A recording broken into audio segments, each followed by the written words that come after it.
Piece Chapter 1046 diberi judul oleh Oda Sensei dengan sebuah nama, Raizo, sang ninja dari negeri Wano Kuni. Sang ninja yang merupakan salah satu abdi setia Kozuki Oden, atau yang kita kenal dengan 9 sarung pedang merah, Akazaya Nine atau Red Scaba. Cerita kali ini masih melanjutkan cover story Germa Double Six. Kali ini ada hal yang menarik di Whole Cake Island. Muncul 2 sosok bayangan orang misterius yang akan menarik jika kita bahas. Nanti kita akan bahas secara khusus. Tapi sebagai gambaran, perkiraan Mimin mengarah pada pergerakan salah satu Yonko. Masuk ke cerita chapter kali ini, masih melanjutkan pertarungan kapten tercinta kita melawan sang raja hewan buas, Hyakuzu no Kaido. Kaido masih terbaring di tanah usai menerima pukulan telak, yang sampai sekarang ada 2 versi tentang serangan Luffy. Yang pertama, tinju yang tak terbendung dan menembus wajah Kaido dengan memanipulasinya menjadi karet, seperti yang ia lakukan pada mata Kaido. Yang kedua, tinju berputar dari arah samping yang memukul bagian samping kepala Kaido hingga terlihat seperti menembus wajahnya. Oke lah, sampai di situ saja, tidak perlu diperdebatkan. Yang pasti serangan kapten tercinta kita memang cepat, kuat, dan berbahaya. Berlanjut kembali ke cerita, Luffy memikirkan nama apa yang bagus untuk serangan yang baru saja ia lancarkan pada Kaido. Sementara Kaido yang ternyata tidak terkapar atau tumbang mencoba bangkit sambil memegangi wajahnya. Dan dia menanyakan satu hal, siapa sebenarnya orang yang ia hadapi? Sementara di lain tempat, Zunisa berbicara jika irama yang ia dengar dan rasakan sungguh mengingatkan dirinya pada masa lalu. Joy Boy, hey Joy Boy, rasanya seperti kau ada di depan sana dan membuatku bersemangat.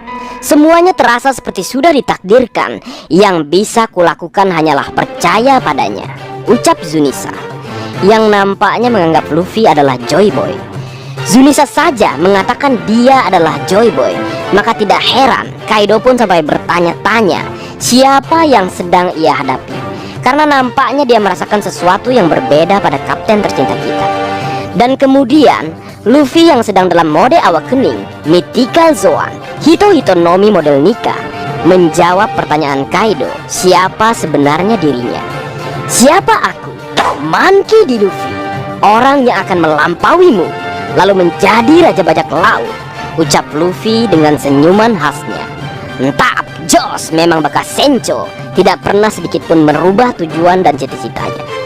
Mendengar apa yang Luffy katakan, Kaido tersenyum kemudian berkata jika dia bersyukur karena Luffy masih menjadi bocah bermulut besar. Ketika tubuh dan pikiran Luffy menyatu dengan kekuatan yang Luffy miliki, maka disitulah kemampuan buah iblis bangkit. Sungguh kekuatan yang gila, ucap Kaido. Nah, akhirnya dijelaskan Kaido cara membangkitkan kemampuan buah iblis, atau istilah kerennya awakening. Ternyata kuncinya adalah menyatukan 3 hal menjadi satu, yaitu tubuh, pikiran, dan juga kekuatan. Wadidaw. Kembali ke cerita, Kaido berkata jika dia sudah kehilangan banyak hal, dan semua hal yang sudah susah payah dia kumpulkan hingga titik ini atau saat ini, mulai dari pengikut hingga kastil Onigashima yang ia miliki, semuanya akan segera hilang. Dan kemudian Kaido menyerang Luffy yang masih santuy memantul-mantulkan tubuhnya dengan kekuatan awakeningnya, seolah-olah dia sedang bermain trampolin. Kaido menyerang Luffy dengan tumbukan cepat tanpa henti pada Luffy dengan menggunakan gadanya. Luffy terkena serangan dan bentuk gada dengan duri tercetak di tubuh karetnya. Namun tidak tinggal diam, Luffy juga membalas melancarkan serangan tinju dari segala arah yang juga mengenai Hyakuzu no Kaido.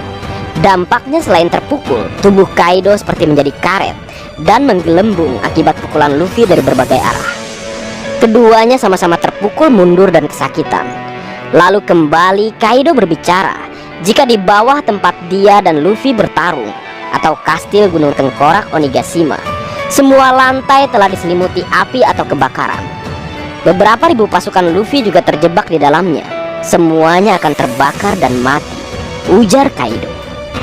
Namun kapten tercinta kita tetap tersenyum karena dia percaya nakama dan orang yang berada di pihaknya adalah orang-orang yang bisa diandalkan dan pasti bisa menyelesaikan masalah yang akan datang menghadap.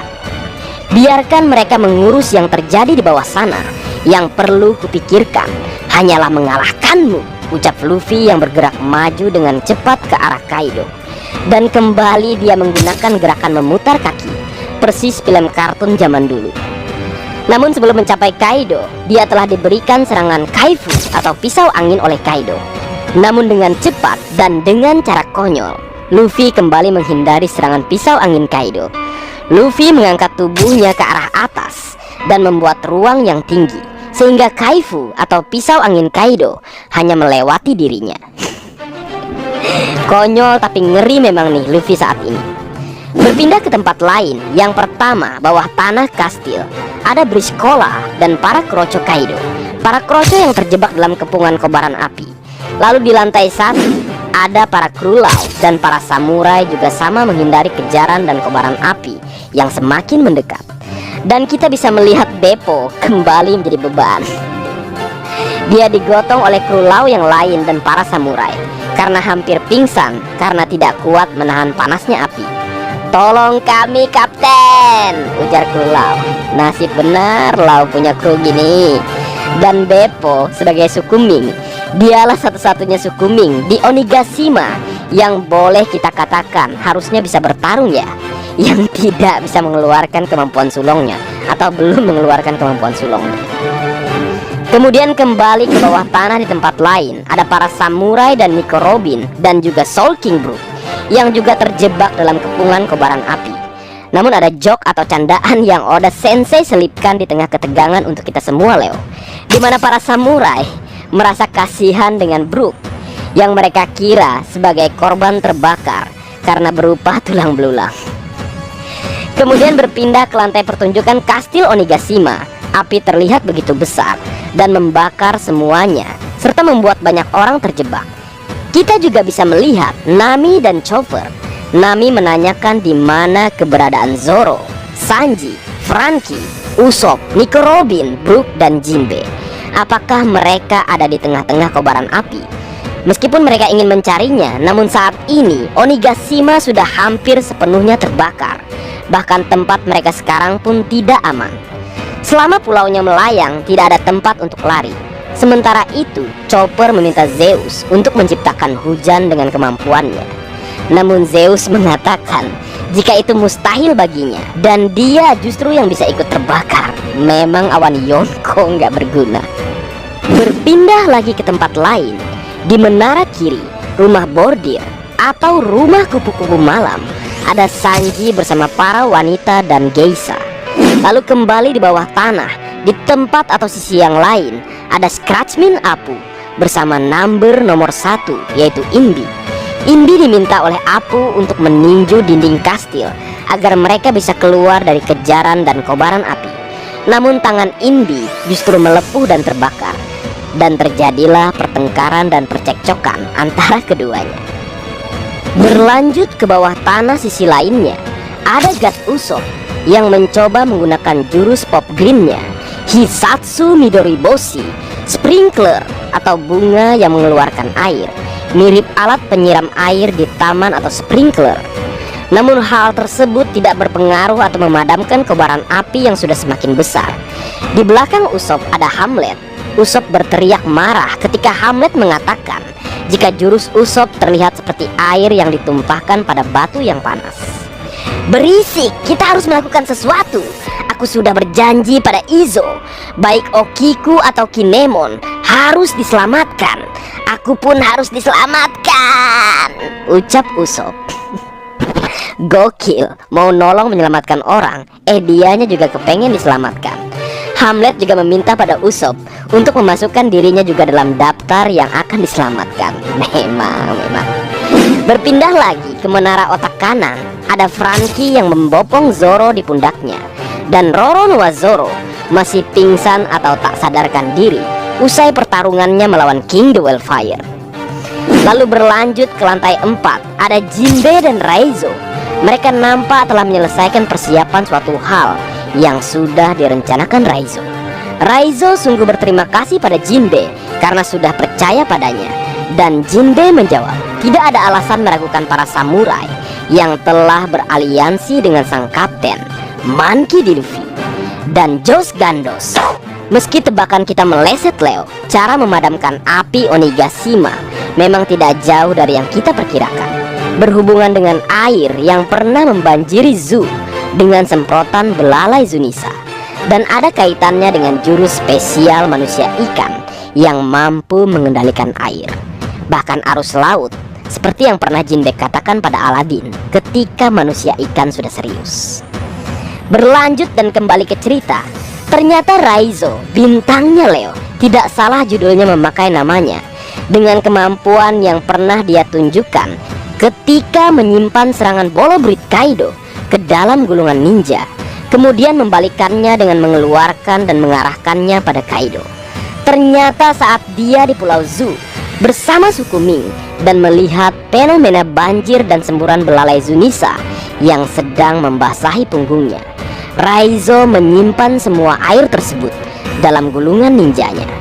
Dan hal ini sudah sejak lama dia rencanakan, sebuah peristiwa terbakarnya kastil daimyo wilayah Kuri atau kastil Kozuki Oden. Raizo kala itu tak bisa berbuat apa-apa dengan kobaran api yang membakar dan mengurung tuannya, yaitu Lady Toki, Momonosuke dan juga Hiyori.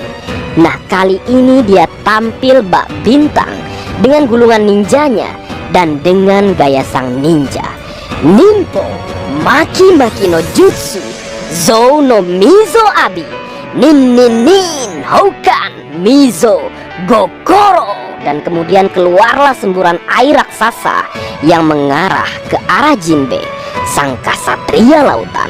Dan ingat, manusia ikan itu sangat kuat, apalagi jika mereka berada di laut atau air. Dengan tekniknya, Jinbe mengeluarkan jurus Gyojin Jujutsu Kairyu Ippon Jeu.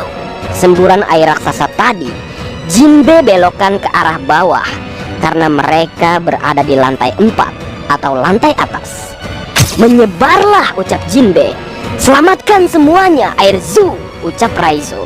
Serangan meriam air Zunisa dengan jurus ninja Raizo dipadukan dengan teknik rahasia manusia ikan menyebar ke seluruh lantai dan kastil yang terbakar.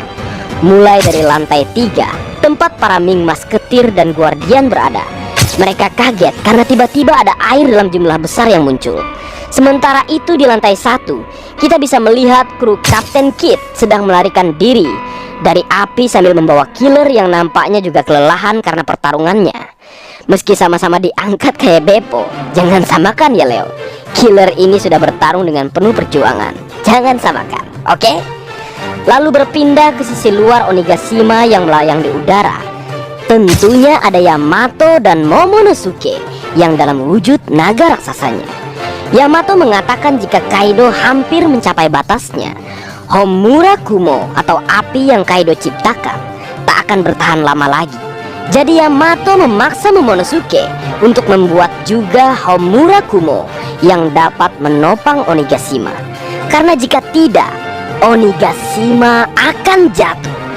Dan di akhir chapter, kita bisa melihat sesuatu yang luar biasa. Kapten tercinta kita, Monkey D. Luffy, melayang di atas Hyakuzu no Kaido sambil menggenggam sebuah petir raksasa.